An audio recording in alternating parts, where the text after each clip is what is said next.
Hey guys, I hope that you guys are doing amazing wherever you are in the world. My name is Boom Shikha and I welcome you to my channel. I hope that you guys have been enjoying the content, that you guys have been learning and growing from it. I really hope that that's what these videos are doing for you guys.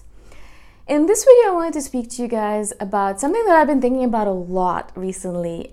I guess there have been a lot of different things, a lot of healing and a lot of interesting things that have been happening to me because I've been moving around, talking to a lot of different people, trying to really open up my horizons, trying to get away from all the boxes that I've placed myself into. And so this is something that I've been really noticing about myself. That I do, even as an INFJ or as an individual in general. As human beings in general, I guess we have a tendency to place people into boxes. It's a normal tendency. It's a tendency that protects us and helps us in this world where there's so much going on. There's so many different things that are going on. It helps us to put things into boxes or to label them so we can deal with them better, right? I mean, I think there's billions or millions of bits of information coming at us in every moment, in every second, in every minute. And how are we going to deal with that? We deal with it by labeling it and putting it into boxes and ignoring a lot of that data, right? And we think, okay, this we can ignore because we don't have to think about it. We can ignore all of the peripheral vision stuff unless there's a threat, and then we get into alert mode. But besides that, we usually ignore a lot of information, and then the rest of the information, we put it into labels and boxes, right? That's how we deal with all of this information that comes at us. But I've noticed a tendency of mine is to put labels on people without realizing that that might be the wrong label to put on them. Now, I'll give you a quick example. I went to a workshop recently. It was an art therapy workshop. I've spoken about it before because I actually got a lot out of it. And I was sitting there. So actually, I was walking into the shop, into the cafe where it was being held. And there was this lady who was walking with me, or a couple that was walking in front of me. So they walked in front of me, and we were standing at the cafe reception or at the place where you pay. And we were ordering, and I was the first one to get in, or I was the first one who decided what I wanted. And so I ordered, and then the lady decided, I guess, and then she ordered. And then I gave her a smile because I was like, you know what, I think we're going to the same event. We're the only foreigners in here. And so we must be going to the same event because everyone else was Thai. And so I smiled at her just to be like, oh, cool, I'm trying to be friendly.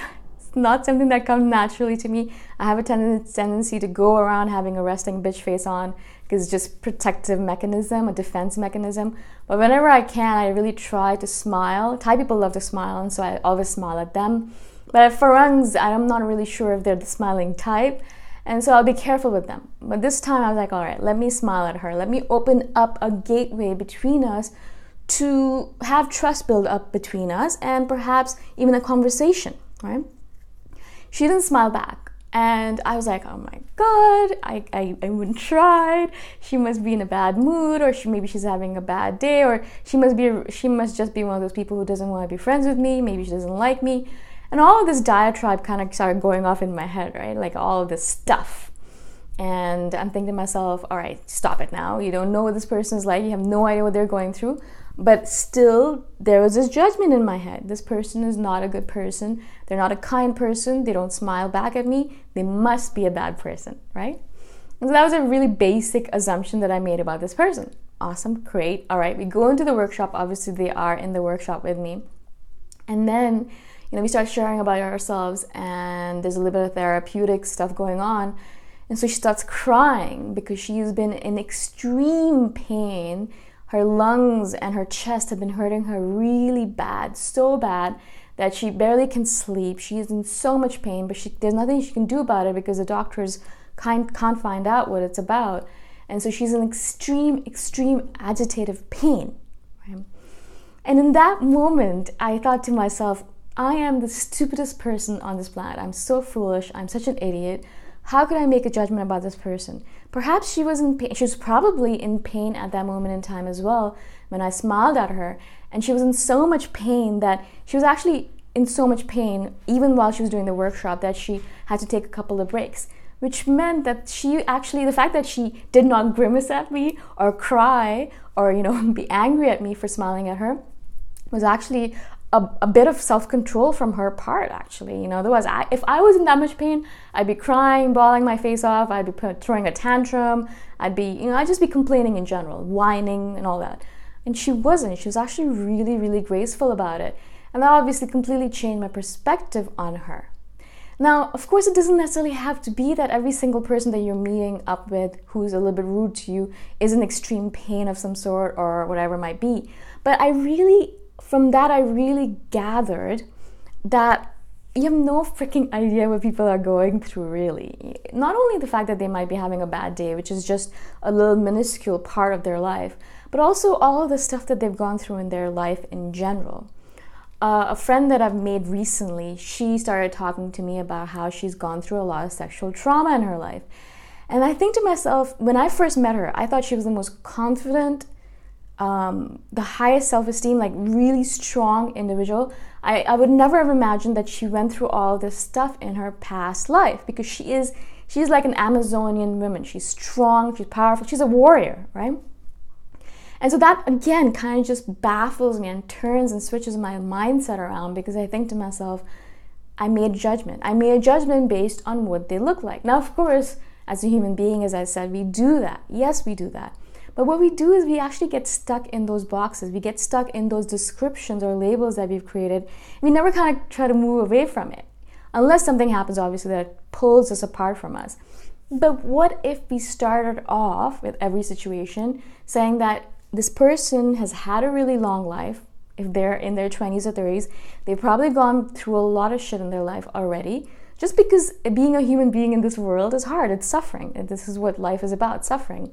And so they've probably gone through some stuff, some good stuff, some bad stuff, and they've lived a life, and they might have a little bit of trauma, a lot of trauma. They might have been through some sexual abuse. They might have been through some other stuff. You have no idea the people around you, what they're going through. Each of those people, the people that walk past you, the people that are strangers to you, that you see for a few seconds on a subway car, or that you catch your attention while you're walking through the street. Every single one of those people has a story, has a life they've led, has traumatic events and good events that have happened to them. They have, a life, and they've had a history behind them. They're living their dreams and hopes, or they're running away from their dreams or hopes. They're doing exactly the same kind of thing that you're doing, just in a different format, basically, right? In a different body.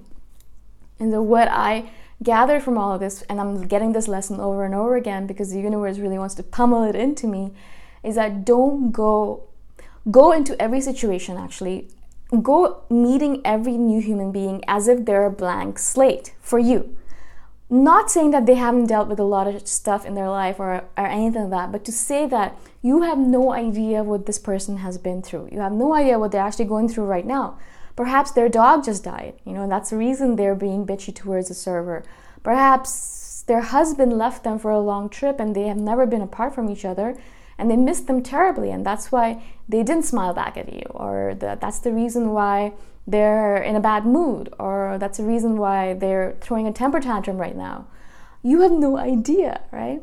And just because you expect everyone to realize that you've been through a really hard time and you have a really hard time, or have had a really hard life, you expect everyone else to give you that courtesy of realizing, yes, I'm just having a bad day right now. I think we can do exactly the same thing for someone else, and give them the benefit of the doubt. Give them the benefit of the doubt, saying, yes, I have no idea what you're going through. I understand that you've probably had a really hard life. Perhaps this is one of those things that's causing you to be a little bit rude right now, or a little bit tumultuous, or not in the best of moods. I'm going to forgive that because I have no idea what's going on with you. I'm not saying that, if they're hitting a child, obviously stop them, or they're being rude to a server, or physically abusive to a person, obviously stop them. That doesn't excuse anything. But again, kind of go into every situation where it's a little bit less crazy, to say, okay, you know what, I don't know what you're going through, so I'm going to go into it with a blank slate. I think you probably have had a really hard life, and so I have no idea what you're going through. And so let's kind of go into it, and let's build our judgment based on our conversation and the truth, rather than judgments that we built up in our head. I also spoke to a psychologist friend of mine, and it was really interesting. Psychologist or psychotherapist, I always mix them up. Anyways, there's this person who deals with a lot of individuals in a therapeutic manner. And one of the things she says that she never actually judges people anymore, because she knows that the face that we present to the world is not the true face that the person has in private. She'll meet a person outside and they're, in the reception room or outside the therapeutic room. And they're, really gregarious and really happy, and they're just like talking to everyone. They're the life of the party. And then they'll get into the room, into the therapy session, and they're crying and bawling their face off because they want to commit suicide. Or the opposite is true, that, they're in the reception room, they're outside talking to everyone.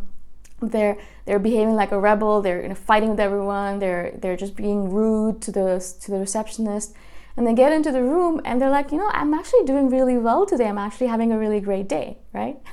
So you never really know who or what people are going through. What are they going through? What have their lives been like? I'm really trying. Again, as I said, this is a work in progress. A lot of works in progress here for me. I'm trying really hard to go into every situation as a blank slate, with a blank slate, and trying not to put people into random boxes, because I have no idea really what they're going through and what they have been through and what they have coming to them, right? So how can I judge them? I'm trying not to, at least. Again, if you guys have any questions about this situation or about this video or any other videos I've done, video-specific questions only, please, then let me know. All my contact information is in the description below, or you can comment below, obviously. I read every comment and I reply to all comments as well. Again, I shall see you guys in the next video. Bye for now.